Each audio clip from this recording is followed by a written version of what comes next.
እባክህ በዛ በበረሃ ያንን መና ያንን ያወረድክላቸው ከአለት ያፈልክላቸው ስለ ወላዲት አምላክ አስራት ሀገርህን በዝናመ ምሕረት ጎብኛት ብላችሁ ለምኑ። እባካችሁ የቀደመውን በደላችንን ትቶ ታመን ከሆነ የዳን ጎለብን ከሆነ ይሞላልን ያን የቀደመውን በደሌን ትተህ ለዚህ አበቃኸኝ ብላችሁ አስቡት። ቀድሞ ክጄህ ነበረ አምጥተህ ደግሞ ለዚህ ለሹመት አጽንተኸኛል። ጌታዬ ሆይ ቀድሞ እኮ አልክድህም ብዬ በራሴ ባልመካ ኖሮ አልክድህም ነበር። አሁን ግን አንተ በቀደመውም ትእዛዝህ በአሁኑም ትእዛዝህ አንተ ታጸናኛለህ ብሎ ነው ያዘነው። እሱ ያጽናን መድኃኒዓለም። በ8ኛው ሹመት ሺህ ሞት ይሉ ነበር አባቴ ሲያስተምሩ። ሺህ ሞት ተቀጥሏል። አንዱንም አትመክት እንኳን በታል እመቤታችን የካደ ውዳቂ እብዱሻና እመቤታችን የካደ ንስሐ የለውም እንዳትለፋ። እመቤታችን የካደ እመቤታችን አንድ ነገር የተናገረ መንፈስ ቅዱስን የሰደበ ንስሐ ይመጣ ነበር። ዛሬ ጉባኤ የሚጀመረው ምሽት ነው። እናቶች የሉም አይናቸው ፈዟል። አባቶች የሉም አይናቸው ፈዟል። ደክመው የሰሩት ቤተ ክርስቲያን ምሽት ጉባኤ አይከታተሉም። ወጣም ወረደ በዓል ከገጠመ ወይም ያችሁ ጠዋት ናት አያስጠይቁም። በጎቹ አያስጠይቅም። የሽማግሌው ነፍስ ያሮጊቱ ነፍስ ይብላኝላችሁ። የጨለማ ጉባኤ የምታካሂዱ ሰዎች ዋዜማ ካልሆነ በስተቀር ከ12 ተኩል በኋላ ብትቆይ ራስህ የገባችሁ። በ8ኛው ሹመት ሺህ ሞት ይሉ ነበር አባቴ ሲያስተምሩ። ሺህ ሞት ተቀጥሏል። አንዱንም አትመክት እንኳን ሺህ። ከዚህ በኋላ ፍጻሜው ለ10 ይሁዳ በራሱ መንገድ ሄዷል። ቅዱስ ጴጥሮስን አልቆጠረም ሹም ነውና 10 ከበታችሁ ናቸው ለጊዜው። ለኋላው ግን በጎችን ያለው እናቶችን አባቶችን አልጠበቅንም። አዲስ አበባ ስገባ እዚህ እስጢፋኖስ ጉባኤ እሑድ ነበረ። የእናቴ ልጅ 10 ሰዓት ጀምራለሁ 12 እንወጣ ነበር። ዛሬ ጉባኤ የሚጀመረው ምሽት ነው። እናቶች የሉም አይናቸው ፈዟል። አባቶች የሉም አይናቸው ፈዟል። ደክመው የሰሩት ቤተ ክርስቲያን ምሽት ጉባኤ አይከታተሉም። ወጣም ወረደ በዓል ከገጠመ ወይም ያችሁ ጠዋት ናት አያስጠይቁም። በጎቹ አያስጠይቅም። የሽማግሌው ነፍስ ያሮጊቱ ነፍስ ይብላኝላችሁ። የጨለማ ጉባኤ የምታካሂዱ ሰዎች ዋዜማ ካልሆነ በስተቀር ከ12 ተኩል በኋላ ብትቆይ ራስህ ኃላፊነት ነው። አሮጊቶቹ አያስፈርዱም። እናቶች አባቶች አያስፈርዱም። በጎችን ጠብቅ። አሮጊቶችን እናቶችን አባቶችን ጠብቅ። አደራ የተሰጠው። ቀጥሎ ዮሐንስ 21:16 ወካዕበ ዳግመ ይቤሎ ስምዖን ወልደ ዮና። አሁንም በጥንተ ስብከቱ ነው የሚጠራው። ልብ አድርጉ። አሁንም በጥንተ ስብከቱ ሲጠራው በጥንተ ስብከቴ ላይ ተመስርተህ አሁን በሐዲስ ኪዳን ባስተማርኩህ ለዛ ውደደው ላልኩህ ወንድም ሙትለት። እኔ ሞቼለታለሁ። እኔን አብነት አድርጋችሁ በጎቼን እስከ ሞት ድረስ ጠብቁ። የት ነው ያለ ነው? ምን እየሰራን ያለ አለው እኮ ስርዓት ነበረው። ታስታውሳላችሁ? እዚህ የነበራችሁ እሑድ ቅዳሜ ሙሉ ጉባኤ አልነበረንም።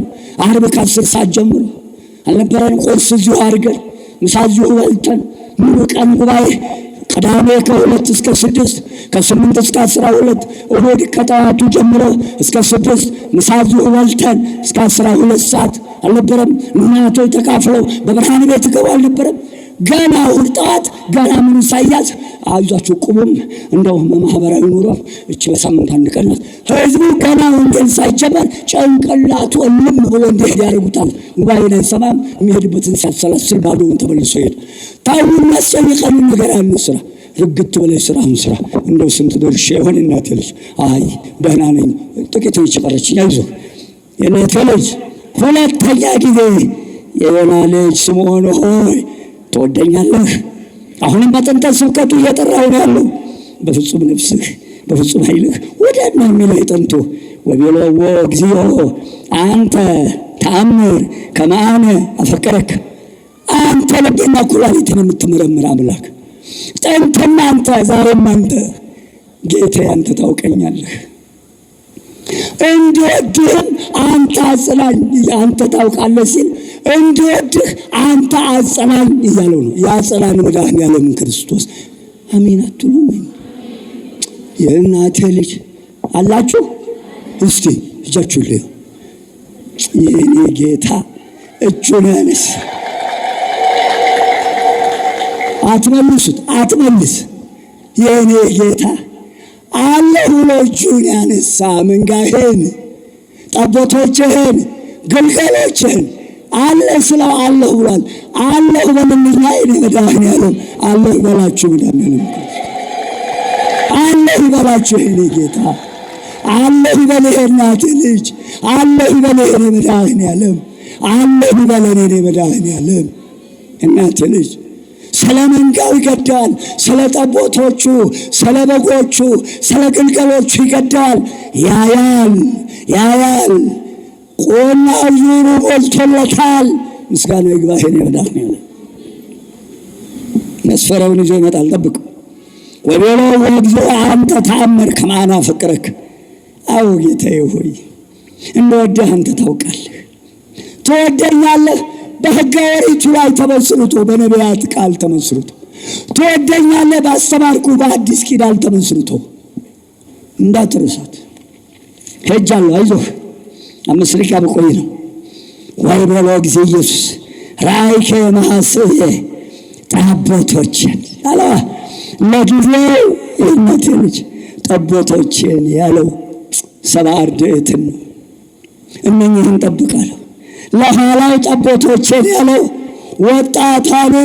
ወጣቱን ጠብቅ። ድሮ ሻሻቸው ያምር የነበሩ አባቶቼ ቆቡን ቢያደርጉት፣ ካባውን ቢለብሱት፣ መስቀሉን ቢያወጡት ያምሩ የነበሩ አባቶቼ በቃሉ ያጌጡ የብሉይ መምህር፣ የሐዲስ መምህር፣ የአቋቋም መምህር፣ የቅዳሴ መምህር ይባሉ የነበሩ ጌጣቸው ቃሉ የነበሩ አባቶች ያምርባቸው የነበሩ የነፍስ ልጆቻቸውን ስሙን ይመዘግባሉ፣ መዝገብ አላቸው። ሕፃኑን ከነ ክርስትና ስሙ፣ ተከታታይ ሕፃናትን በክርስትና ስማቸው፣ አባት እናትን በክርስትና ስማቸው መዝግበው ሞት ቢመጣ ወደ ሌላ ሀገር ቢሄዱ ከነ መዝገቡ ለሚወዱት ባልንጀራቸው ከቻልክ ራስ ጠቅለው ካልቻልክ አከፋፍል ወንድሞች ብለው ተናዘው ነበር የሚሄዱት። የመጀመሪያ ኑዛዜያቸው የነፍስ ልጆቻቸውን አደራ መስጠት ነበር። የኔ ጌታ ሊያርግ ነው፣ አደራ እየሰጠን ነው፣ የትም ጥሎን አልሄደም። ከኋላም ትዝ ይላችሁ እንደሆነ ዮሐንስ 14 ነው ልበል፣ የእናቴ ልጅ አባቶች እርዱኝ፣ እናት እንደሌላቸው ልጆች አልተዋችሁም አላለም ብሎ የለም ወይ? እናት የሌለው ልጅ ያምርበታል። የማንነት እመቤታችን የካደ ውዳቂ እብድ ውሻና እመቤታችን የካደ ንስሐ የለውም። እንዳትለፋ። እመቤታችን የካደ እመቤታችን አንድ ነገር የተናገረ መንፈስ ቅዱስን የሰደበ ንስሐ የለውም። ብታው በእመቤታችን ላይ የተናገረ ሕያው እግዚአብሔርን ንስሐ የለውም። እንዳትለፋ፣ እንዳታታልል ራስ የእናቴ ልጅ አስተውሉ። ኋላ ግን ወጣቱን ብለዋል፣ በቃሉ ጸንተህ መላውን ጠቦቶችን ጠብቅ። ወጣቱን በቃሉ ጸንተህ ጠብቅ።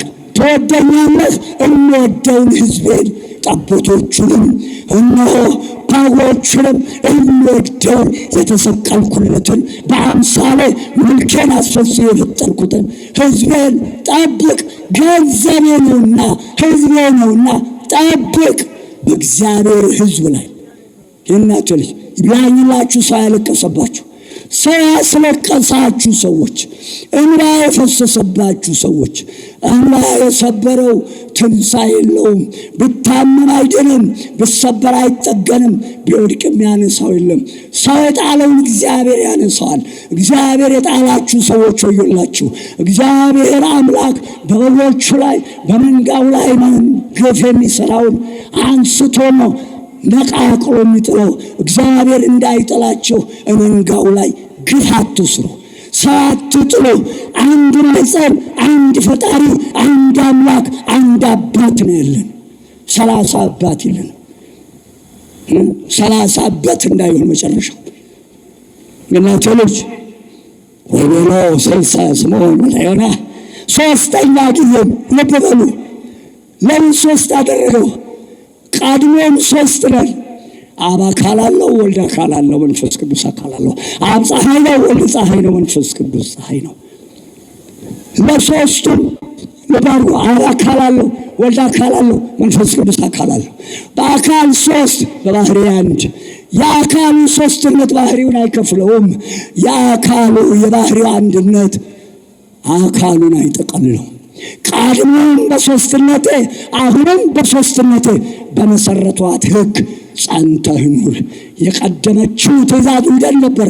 አሁን የምሰጥህ ትእዛዝ ለበጎቼ፣ ለግልገሎቼ፣ ለጠቦቶቼ ሙትለት። ይሄ ነው የተሾምነው። እንዲህ ነው ያለነው። እየሞትንለት ነው። ከዚያ ሶስተኛ ሲጠይቀው የዮና ልጅ ስምዖን ሆይ ሲለው ከላይ የተማርነው በነቢያት ያናገረውን ስብከት መሰረት አድርጎ በተማርከው ባወቅከው ባስተማርኩት ቃል በኦሪቱም በአሁኑም በዚህ አይነት ነው የምትወደኝ አለው። በሶስተኛ ጊዜ ሲጠይቀው ወተከዘ ጴጥሮስ እስመ ይቤሎ ስልሰ ታፈቅረኒኑ። ጌታችንም ለሶስተኛ ጊዜ ስለጠየቀው ቅዱስ ጴጥሮስ ፍጹም ተከዘ፣ አዘነ። ይኸውም ጌታችን በተያዘበት በዛች ሌሊት በመከራ ጊዜ የማይለይ ነው ወዳጅ። ሶስት ጊዜ የካደው ትዝ ብሎት ሐዘኑ ውስጡን ነካው። አሁንም ይከደኛል ብሎኝ ሆኖ ያለው የእኛ ጌታ ግን ፍቅርን እየለካው ነው አሁንም ያለው። ምን አለ?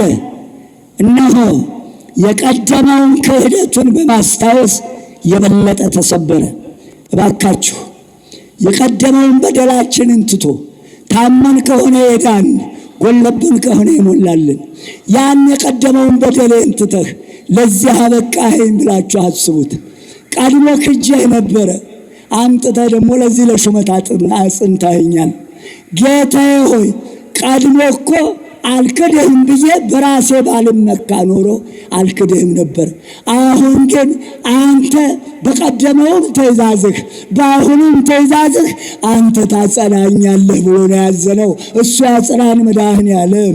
እንደ ቅዱስ ጴጥሮስ የቀደመውን ክህደቱን ትቶለት መሳሪያውን አደን ሲሄድ አዳኙ መሳሪያውን ወረድ አድርጎ ቀርሻ ጭስ ጭሶበት እንደሆነ ሞራ አንጥቶ ወልውሎ በበርኖስ ፈግፍጎ አሳምሮ ወልውሎ ሊያድንበት ይሄዳል። ያን ከሃዲ በፍቅሩ ወልውሎ በደሙ አንጽቶ በመንጋው ላይ ሊሾም ከፊቱ አቁሞ ጥያቄ ጠየቀው። አሁን ቢጠይቀን መልሳለን። እኛ እንደ ጴጥሮስ ነው የምንወደው። እናቴ ልጅ ከዚህ በኋላ አቤቱ ጌታዬ ሆይ እንደወድህስ አንተ ታውቃለህ፣ እንደወድህም አንተ ታጸናኛለህ አለው። ራሱን ሰጠ አሁን ለጌታ። እንደወድህም ታውቃለህ፣ እንዲህ እንደምትፈልገው እንደወድህ የምታደርገኝ አንተ ነህ ብሎ ስልጣኑን ለራሱ ሰጠ። ክብር ይግባው የኔ ጌታ። ወይሎ ራእይከ አባጌቴ በሶስተኛው ጾታ ለይቶ ቅዱሳት አንስትን ጠብቃለሁ። ነገር ግን ጾታ የማይለ ሕፃን ከተባለ ሕፃን ነው፣ ጾታ አይለይም። አባጌቴ ሴቶቹን 36 ቅዱሳት አንስትን ጠብቃለሁ። አንዴም ግልገሎችን ጠብቅ ሲለው ግልገሎችን ለጊዜው 36 ቅዱሳት አንስት ሀተታ ሊጨርሰው ነው። ጌታችን መድኃኒታችን ኢየሱስ ክርስቶስ ቅዱስ ቄርሎስን ስሙ በቀደመ ስሙ በተደጋጋሚ ጠርቶ ስሙን የቀደመ ስሙ አዲሱ ስሙ ጴጥሮስ ማለት መርግ ናዳ ማለት ነው። ናዳ በቆላ አካባቢ ያደጋችሁ ተራራማ ስፍራ ያደጋችሁ በተለይም ክረምት ሲመጣ መሬቱ ውሃ ሲበዛበት ሸተት ብሎ ናዳ ወርዶ እዛ ታችኛው መሬት ሲያርፍ ወይ መሬቱን ያሰምጠዋል፣ ቤት ካለ አመድ ያደርገዋል፣ ከብትም ካለ ፍጭት ነው የሚያደርገው። ናዳ ነው አለው ቅዱስ ጴጥሮስን። ጴጥሮስ ማለት አለት ናዳ ማለት ነው። አሁን ልብ አድርጉ አስተውሉ። ሌላውም ከላይ የሚወርድ ናዳ ይባላል። የበረዶ ናዳ አለ አይጣል፣ የዝናብና የመብረቅ ናዳ አለ ያውጣል። አሜን በሉ። በጣም የሚያስፈራ ነው። ቅዱስ ጴጥሮስን ሹመቱ ከላይ፣ ጥሪው ከላይ፣ የተማረው ከላይ፣ ቃሉ ከላይ የተሾመው በምዕመናን ላይ ዛሬ ያሉ አባቶቻችን ንጹሐን ጳጳሳት፣ አባቶቻችን በእነሱ የሾሙ ንጹሐን ካህናት ሹመታቸው ከላይ። ይህን ስናገር መርካቶ ያለ ሹመት ነው ወይስ ከላይ ነው የተሾምነው? ተው እናቴ ልጅ፣ ተው እናቴ ልጅ። ወይ አልተማርኩም ብለህ ተማር፣ ወይ ተምሬያለሁ ብለህ አስተምር። ምከረው ምከረው፣ እምቢ ካለህ መከራ ይምከረው፣ መከራው መከራው። ቢመለስ ይመለስ፣ ባይመለስ አፈር ይልበስ። ምከረው ምከረው፣ ይመለስ በጊዜ። እምቢ ካለ ምከረው ምከረው፣ ይመለስ በጊዜ። ገደል ከተው ነው የያዘው አባዜ።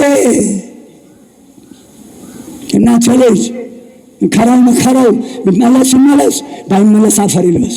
አስተውሉ፣ የእኛ ጌታ ሹመቱ ከላይ፣ ቃሉ ከላይ፣ ራሱ ይህን ቃል የጠየቀው ከላይ። ጴጥሮስ ማለት ናዳ ማለት ነው። ሹመቱ ከላይ የተሰጠው በአሁኑ የጴጥሮስ ሹመት ነው ወይ? በስምንተኛው ሺህ ያለው ቆብና ሻሽ መርካቶ ገብተው ከአባቶቻችን ተቀላቅለዋል። እሱ ባወቀ አርዮስን ከ350 ሊቃውንት ከ318 ሊቃውንት መካከል መቅደስ ገብቶ በአፌ ክጅ አምኜ በልቤ ብክድ ማን ያውቃል ብሎ መሃላቸው ቅዳሴ ገባ። ልዑል እግዚአብሔር ከመቅደሱም አስወጥቶ እነሆ ከመቅደሱም አስወጣው፣ ሙሉ ሆድ ዕቃውንም አስወጥቶ እግዚአብሔር አምላክ እድሜውን ቆረጠው፣ ገደለው አርዮስን። ዛሬም በቆቡና በሻሽ አባቶች መካከል እንደ 318ቱ የተደማመቀ ቢኖር በአርዮስ የወረደ መዓት ይውለድበት፣ በአርዮስ የወረደ መዓት ይውለድበት። ደግሞ አለው በአርዮስ የወረደ መዓት ይውለድበት። መቀለጃ አይደለም የአባቶቻችን ውሻ፣ መቀለጃ አይደለም። በንጹሐን አባቶቻችን በንጽህና በተሾሙ ሊቃነ ጳጳሳት በንጽህናቸው በሾማቸው ካህናት መካከል የምን ማደነባበር ነው? ይለይ መድኃኔዓለም ክርስቶስ ይለየው። ጴጥሮስ አላ ሹመቱ ከላይ፣ ቃሉ ከላይ፣ አውርድባቸው አስተምራለሁ። አጋንንቱም ላይ ሲወርድባቸው የሚያንቀጠቅጥ እነሆ አጋንንትን ከመመናን ልቦና የሚያባርር የሚያሸሽ ስልጣን ሰጡ። መናፍቃን የቃሉ ናዳ እየወረደባቸው እየደነገጡ እየፈሩ ከመመናን ይለያሉ። በዛን ጊዜ በ318ቱ መካከል አሸምቆ የገባው መንበሩ ድረስ ህብስቱን እስከ መቀበል የደረሰ አርዮስ ያ የ318ቱ ቃል ሹመታቸው ከላይ ስለነበረ ከመቅደስ መንጥቆ አውጥቶ ከአጥር ውጭ አንጀቱን ዘርግፎ ሜዳ ላይ ጥሎታል አርዮስን። ያን አምላክን አባቶቻችን ያስተማሩን፣ ያን አምላክን አባቶቻችን የነገሩን፣ ያን አምላክ ነው። እነኛ 318ቱ ያጸናት ጸሎተ ሃይማኖትን ደግሞ እነኛ አባቶች በሰጡን ሕግ ነው ጸንተን የምንኖረው። የእናቴ ልጅ አስተውሉ፣ ነግረውናል አባቶቻችን። መናፍቅና እብድ ውሻ መድኃኒት የለውም። የእናንተ ልጅ ያ ቃል እየወረደባቸው ከአባቶቻችን መካከል መናፍቃን እየደነገጡ ይለያሉና አስተውሉ። አንድም በተማረው ቃል በቀን ሐሩር በሌሊት ቁር በአሕዛብ ደፋታና ፉከራ የማይናወጥ አለት ነህ፣ በመከራም የማትናወጥ አለት አድርጌ ሾመሃለሁ አለ አይኔ መድኃኔዓለም። ክብር ምስጋና ይግባው።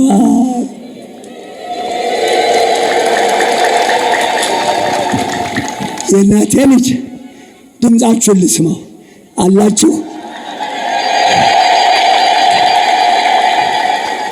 እሺ አድምጡኝ፣ አድምጡኝ።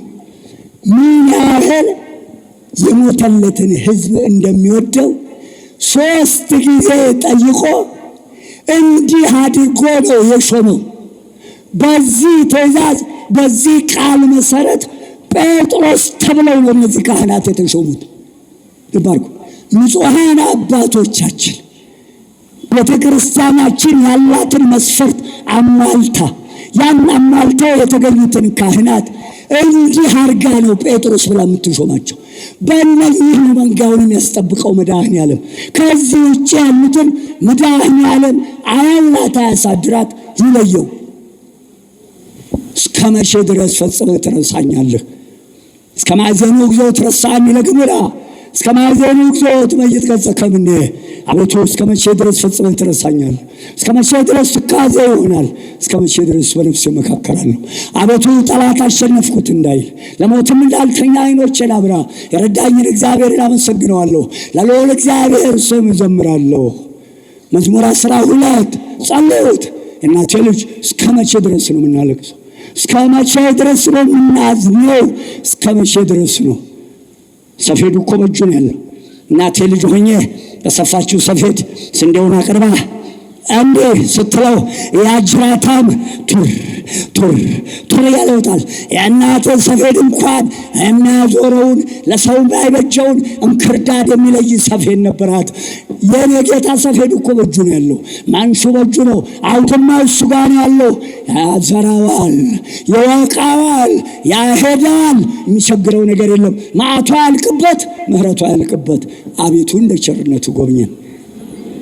ይኸውን ጥንተ ስብከት አስተውሎ በመከራም ያጸናው ዘንድ መሆኑን ለመናገር ጴጥሮስ አንተ አለት ነህ፣ ቤተ ክርስቲያኔም አንተ ላይ መሰረታታለሁ። ይኸው የአባቶቻችን የጴጥሮስ ምትኮች በጴጥሮስ የተመሰረቱ ቤተ ክርስቲያን በነሱ ላይ የተጣለችባቸው አባቶቻችን ሕጓን ስርዓቷን አስከብረው የሚኖሩ የእናቴ ልጅ አስተውሎ ይኸውም ጥንተ ስብከት ነቢያት የተናገሩትን እኔ ደግሞ ባስተማርኳችሁ ቃል መሰረት የምትወደኝ ነህ ወይ ብሎ ቅዱስ ጴጥሮስን ፍቅሩን በአምላካዊ ስልጣኑ ሁሉን ያውቃልና ለክቶ ገምቶ ለይቶ መንጋውን እንዲጠብቅ እግዚአብሔር አምላክ ጥንትም የነበረ ሙሴን የሾመ አምላክ በአዲስ ኪዳን አላት ነህ ብሎ ሾመልን። ክብር ምስጋና እስከ ዘላለሙ ለእሱ ይሁን።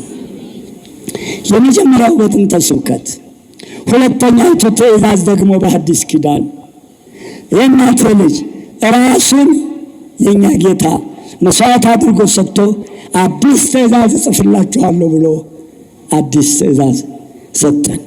በተደጋጋሚ በጥንተ ስብከቱ ጠየቀው። ነቅቶ በጎቹን ጠቦቶቹን ይጠብቅ ዘንድ አደራ ሰጠው።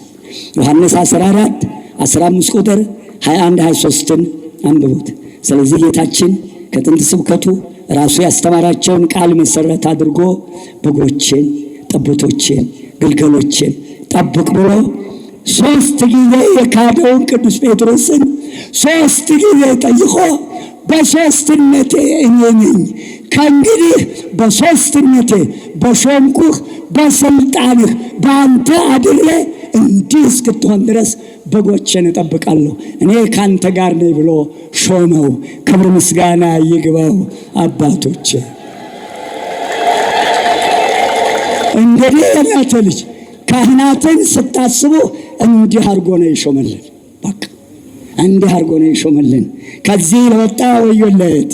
የእናቴ ልጅ የሾመው በከንቱ ነው። ብር አልተቀበለም፣ ወርቅ አልተቀበለም። ጭራሽ ስትወጡ ጫማም እንዳትይዙ፣ ወንጌልን ተጫሙ። ተርፈ ነገር አትይዙ፣ ስንቅም አትያዙ፣ ምግባችሁ እኔ ነኝ። በትር አትያዙ። ይህቺ እምነት እንደ አምባገነኖች በአምባገነኖች በአሸባሪዎች የምትመሰረት እምነት አይደለችም። እውነተኛ እምነት ስለሆነች በትምህርት የምትመሰረት አስተምራችሁ የምታሰፏት ናትና በትር አትያዙ አላችሁ። በጦርነት የምትስፋፋ አይደለችም ይቺ እምነት፣ በማስተማር ብቻ ይህን ሰጠኋችሁ ሲል በጎችን ሲል ህዝቡን፣ አባቶች እናቶችን፣ ጠቦቶችን ወጣቷን፣ ግልገሎችን ሕፃናቱን፣ በማህፀን ያሉትንም ከተጸነሰበት ሰዓት ጀምሮ ከሰከንዷ ጀምሮ መላእክት ይመደባሉ። እጃችሁን በዚህ ላይ ያነሳችሁ ወዮላችሁ። ይህን ትምህርት ያስተማራችሁ፣ ጽንስ አስወርጅ ብላችሁ ያስተማራችሁ፣ መድኃኒት የሸጣችሁ የተባበራችሁ ሁሉ እግዚአብሔር ይሆናችሁ። ከዚህ በኋላ እኔን አብነት አድርጋችሁ ጸንታችሁ ኖሩ። ጌታችን ራሱን መስዋዕት አድርጎ ስለኛ ያለውን ፍቅሩን እስከ ሞት ድረስ አሳይቶናል። ሁሉንም ሥጋውንም ደሙንም ሹመቱንም ጸጋውንም ክብሩንም ሁሉ ያለምንም መቆጠብ ያለምንም ክፍያ ሰጥቶናል። አባቶቻችንን ሾሞልናል። በሐዋርያት ምትክ የተተኩ አባቶቻችንን፣ በንጹሐን ጳጳሳት የተሾሙ አባቶቻችንን፣ የዛሬዎቹን የሚያስተምሩንን የእነሱን ተተኪዎች ሁሉ በገባው ቃል ኪዳን ይጠብቅልን። የእናቴ ልጅ ሹመትን መገዛት፣ ሹመትን መሸጣት፣ ሹመትን መለወጣት፣ ሹመትን በጎ ላይ ሰራባት ለተሾመበት ወዮለት። እንደ ይሁዳ ባልተወለደ ባልተፈጠረ አንደበቴን ያከናወነ እዚህ ዕለትና ዕድሜ እኔንም እናንተንም ያደረሰ በተለይም ስቅለቱን፣ ትንሣኤውን፣ እርገቱን ያሳየን ክብር ምስጋና ለሱ ይሁን። አሁንም ልጨርሰው እናቴ ልጅ፣ አሁንም በሰላም ለብርሃነ መስቀሉ እንዲያደርሰን። እስቲ እናቶች ጡታችሁን አውጡና ስለ እነዚህ ሕፃናት ራበይ ብሉ ምን አመጣለሁ? እባክህ አንደበት የሌላቸው እንስሳት ደግሞ አሉ። ራበን አይሉ ጠማን አይሉ። ምድሪቱ እኮ ሳር ካላበቀለች ፍጥረት ያልቃል። ስለ እነዚህ ንጹሐን ሕፃናት አንዳች አያውቁምና ክፉ ቢመጣ ሮጠው አያመልጡምና እባክህ ለአባቶቻችን ያስለመድከውን ያንን የመኸሩን እሸት አብላን፣ ዝናመ ምሕረትህን ስጠን።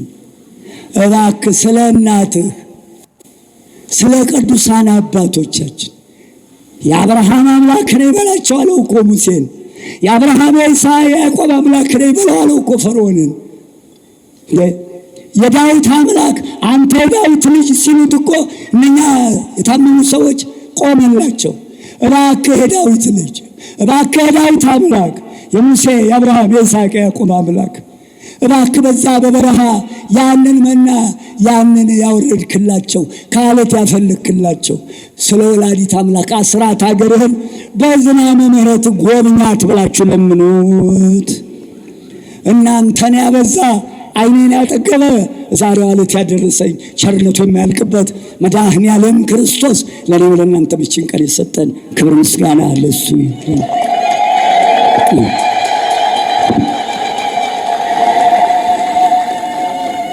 ከዚህ ጉባኤ የሚያስቀረን እንቅፋት አያምጣብን፣ ከጉባኤው አይለየን።